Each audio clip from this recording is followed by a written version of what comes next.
بسم اللہ الرحمن الرحیم۔ السلام علیکم تمام دوستوں کو رائز نیوز میں خوش آمدید۔ بھارت نے ہماری سالمیت کو للکارا ہے، چین کا بھارت کے خلاف سخت بیان۔ مزید ڈسکس کرنے سے پہلے اگر آپ لوگوں نے ابھی تک ہمارے چینل پاک رائز نیوز کو سبسکرائب نہیں کیا ہے تو ابھی سبسکرائب کریں اور ساتھ ہی بیل کا آئیکن بھی دبائیں۔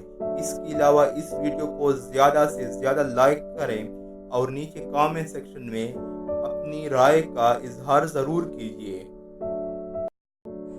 چینی وزیر خارجہ نے مقبوضہ کشمیر پر اپنی پوزیشن واضح کرتے ہوئے کہا ہے کہ مقبوضہ کشمیر پر بھارت نے چین کی سالمیت اور محبوبات کو للکارا ہے۔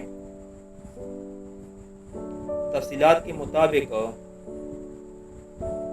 چینی وزیر خارجہ نے کہا ہے کہ مقبوضہ کشمیر پر بھارت نے چین کی سالمیت و مفادات کو للکارا ہے۔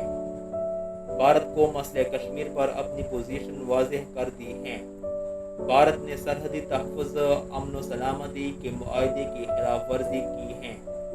انہوں نے کہا ہے کہ مسئلہ کشمیر پر چین کی پوزیشن واضح کرتے ہوئے کہا کہ چین کو کشمیر کی صورتحال پاک بھارت کشیدگی پر تشویش ہے۔